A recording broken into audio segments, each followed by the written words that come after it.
하나님의 크신 은혜와 축복이 여러분 가운데 풍성하게 임하기를 간절히 축원합니다. 제사장 위임식에 대해서 지난주에 봤는데 제사장 위임식이 일주일 동안 계속 행해졌어요. 일주일 동안 번제를 매일 드렸어야 됩니다. 번제는 제물을 태워서 드리는 그러한 제사이죠.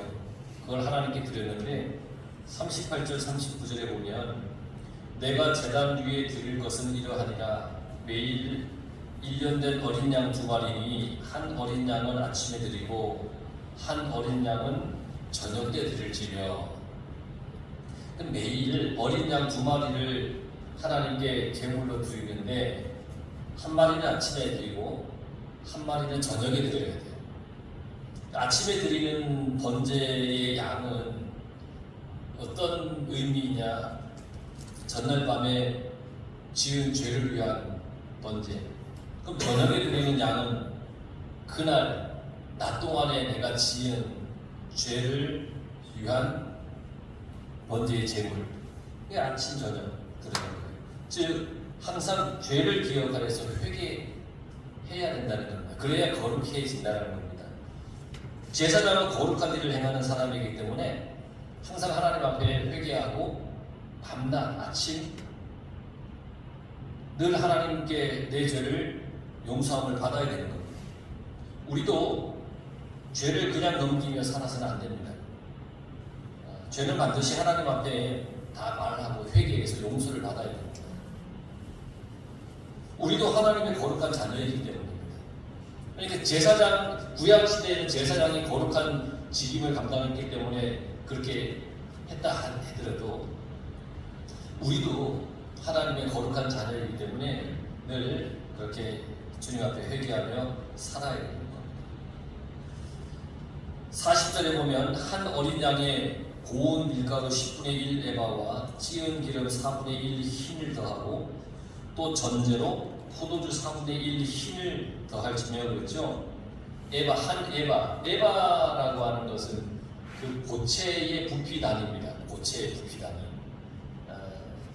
측량하는 단위인데 1에바가 약 23리터, 돛밥으로 치면 11대가 되는 정도의 양이에요. 근데 10분의 1 에바라 그랬으니까 2.3리터 정도 되는 거예요. 그럼 흰이라는 건 뭐냐면 이제 이집트에서 애굽에서 유래된 말로 추정되는데 이건 약 3.8리터 정도에 되는 양이에요. 3.8리터. 그러니까 4분의 1 흰이라 그러면 약 0.95리터, 1리터가 조금 안 되는 정도의 양이에요. 그러니까 어린 양 한 마리를 제물로 드릴 때 밀가루, 기름의 양을 1흰으로 해서 드려야 돼요. 더해서 태우는 거예요. 어린 양의 번제 다음에 밀가루와 그리고 기름을 드렸는데 이걸 소제라고 했어요. 소제는 가루를 또는 기름을 하나님께 드리는 제사가 소제라고 해요. 이 소제라고 했어요. 이 소제는 어떤 의미를 가지고 있냐면 하나님께 충성, 하나님에 대한 충성과 감사의 의미를 가지고 있어요. 소제라는 거. 그리고 이 소제 뒤에 또 뭐가 있었냐면 포도주를 4분의 1 흰을 더했다 그랬죠? 이게 양을 잡고 밀가루 기름을 또 태우고 또 이 포도주를 계단에 이렇게 붓는 거예요. 이 포도주를 드리는 것을 전제라고 해요. 이 제사의 이름을 전제라고 부르는 거예요. 전제라는 단어는 히브리어로 메세크인데 이게 붓다, 따르다 이런 의미를 가지고 있는데요. 술이나 포도주를 제단에 이렇게 뿌려서 드리는 제사, 이게 전제예요. 이 전제는 드리는 자의 헌신적인 봉사, 그런 의미를 가지고 있어요. 그래서 이 41절에 보면 소제와 전제를 그것과 함께 드려 향기로운 냄새가 되게 하여 여호와께 화제로 삼을지니, 하나님께 향기로운 냄새가 되게 하는 거예요. 향기로운 냄새. 향기로운 냄새가 되게 하라는 것은 뭔 의미냐면 하나님을 기쁘게 해드리라는 거예요. 하나님을 기쁘시게 하는 제사. 예배라고 하는 것은 하나님께 영광을 돌리고 하나님께서 기뻐 받으시는 그 예배가 진정한 예배이죠. 이 향기로운 냄새가 그런 의미를 가지고 있습니다. 그래서 우리는 하나님을 기쁘시게 하는 예배, 하나님을 기쁘시게 하는 성도의 삶을 살아야 됩니다. 하나님께서는 향기를 받으세요. 내가 드리는 향기를 받으십니다. 여러분, 내가 어떤 향기를 하나님께 드려야 될까요? 내가 낼 수 있는 최고의 향기를 내야 되지 않겠습니까? 내가 할 수 있는 최고, 최선의 것으로 하나님께 드리는 겁니다. 향기는 눈에 보이지 않잖아요. 그래서 향기는 그래서 곧 나의 마음과 같아요. 내 눈에, 사람의 눈에 보이지 않습니까? 향기라고 하는 것은 내 마음과 같은 거예요. 그래서 하나님께 드리는 나의 마음이에요. 내 마음을 하나님께 드리는 거예요. 그러니까 여러분, 헌금을 할 때는 어떤 마음으로 드리죠? 내게 있는 것이 하나님의 것입니다라고 하는 그 마음으로 드리는 것이죠. 단순히 어떤 우리가 돈을 하나님께 드리는 것이 아니라 내 마음을 드리는 거예요. 그 헌금 안에 나의 마음도 함께 있는 거죠. 예배를 드리는 태도도 마찬가지예요. 나의 마음이 온전히 하나님께 드리는 그런 예배를 드려요. 내 마음을 온전히 하나님께 드리는 그런 예배. 그러니까 하나님께 집중해야 되는 겁니다. 찬송을 할 때도 집중을 해야 돼요. 기도할 때도 집중을 해야 돼요. 말씀을 들을 때 나에게 하는 하나님의 그 음성이 무언가 이걸 집중해서 우리가 듣는 거예요. 집중해야 돼요. 이 향기는 하나님의 마음을 진정케 가라앉게 하는 거예요. 내가 하나님께 온 정성을 다해서 예배를 드리면 하나님이 기뻐하신다는 거예요. 우리가 무언 능력이 있어서 하나님의 마음을 진정케 하겠습니까? 그런데 하나님은 내가 정말 온 정성을 다해서 예배를 드리면 아주 기뻐하십니다. 그걸 좋아하십니다.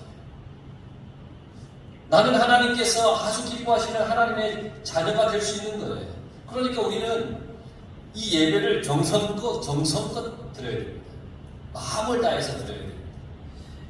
신앙생활은 오직 하나님만 바라보는 거예요.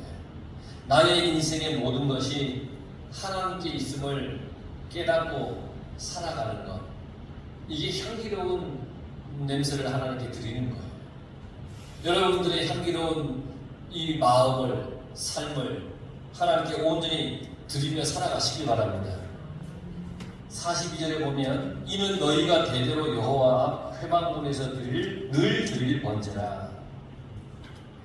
이 번제인데 어떤 번제냐면 늘 드릴 번제라고 했어요. 늘 드릴.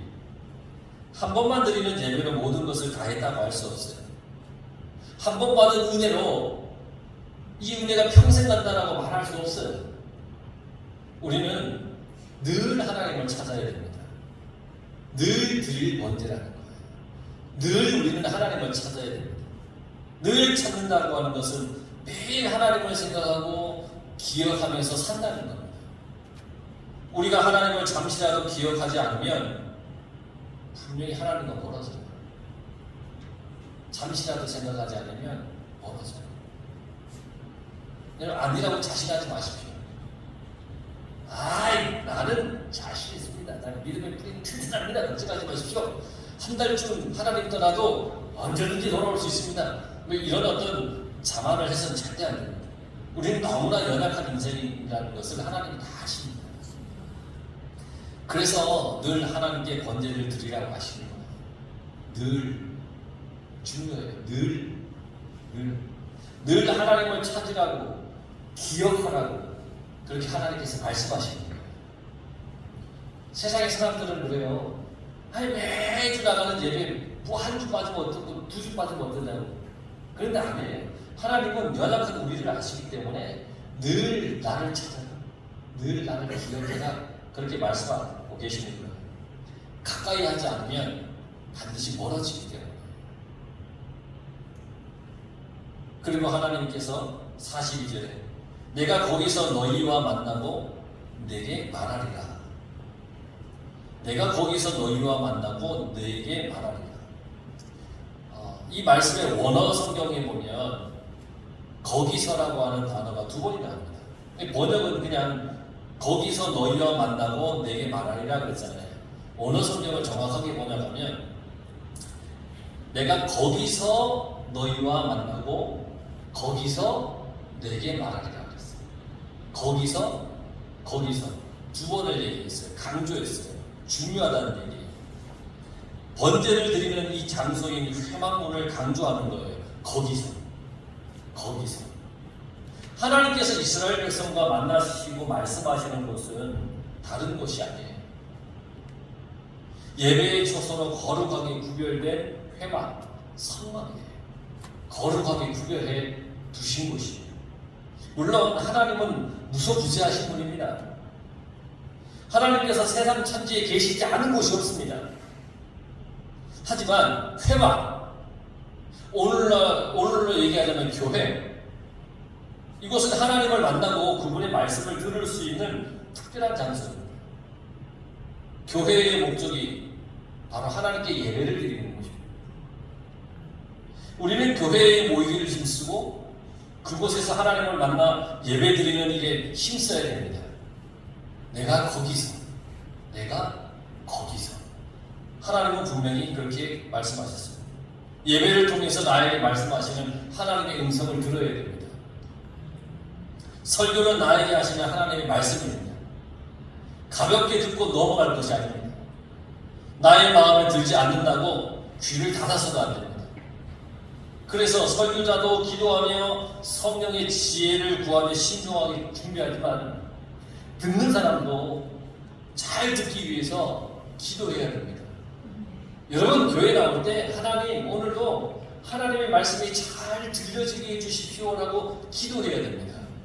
왜냐하면 하나님께서 거기서 내가 너에게 말하리라 그렇게 말씀하셨습니다. 들을 귀를 달라고 우리가 주님께 기도해야 됩니다. 예배를 통해서 나를 만나주시는 하나님의 손길을 느껴야 됩니다. 말씀을 통해서 나를 위로해 주시는 또 나의 죄를 용서해 주시는 하나님의 은혜를 느껴야 됩니다. 나를 책망하시는 그 하나님의 꾸지람을 느껴야 됩니다. 나의 삶을 형통하게 이끌어 가실 그 하나님의 은혜를 느껴야 됩니다.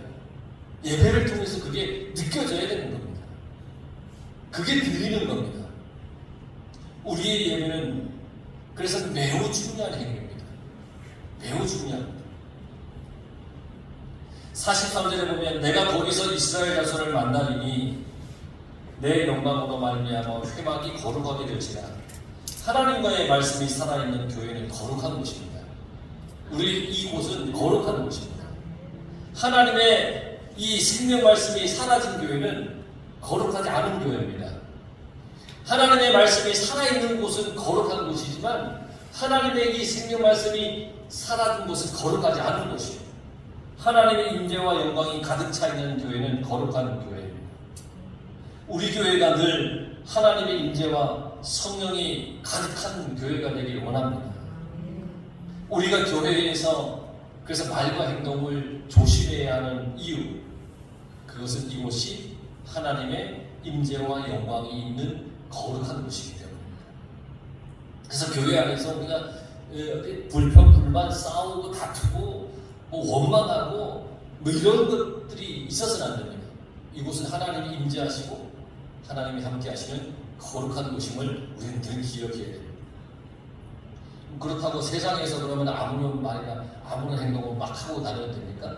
교회가 거룩하고 세상은 거룩하지 않은 곳이니까 세상에서는 내 하고 싶은 대로 욕도 좀 하고 슬슬 거짓말도 조금씩 하고 그래도 되겠지 라고 생각한다면 그것도 안 됩니다. 왜냐? 세상 어느 곳에도 하나님이 계시지 않는 곳이 없습니다. 그러니 성도는 거룩하게 구별된 사람들이기 때문에 모든 언행에 있어서 조심해야 됩니다. 조심해야 됩니다. 아무리 화려한 건물의 교회일지라도 하나님의 임재와 영광이 없으면 그것은 아무것도 아닙니다. 반면에 아무리 초라해 보여도 그곳에 하나님의 임재와 영광이 있으면 그것은 거룩한 곳입니다. 우리의 삶도 마찬가지예요. 나는 하나님의 임재와 영광이 가득 찬 사람이라는 것을 기억하고 산다면 우리는 늘 거룩하게 살아갈 수 있습니다. 여러분 속에 하나님께서 늘 임재하시며 하나님의 영광이 늘 가득 차 있다는 것을 여러분 기억하며 살아가시길 바랍니다. 그러나 세상 가운데서 우리는 거룩하게 살아갈 수 있습니다.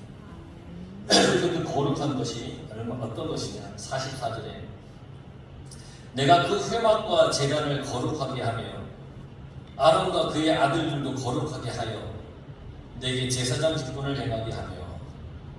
자, 거룩하게 하며, 거룩하게 하여.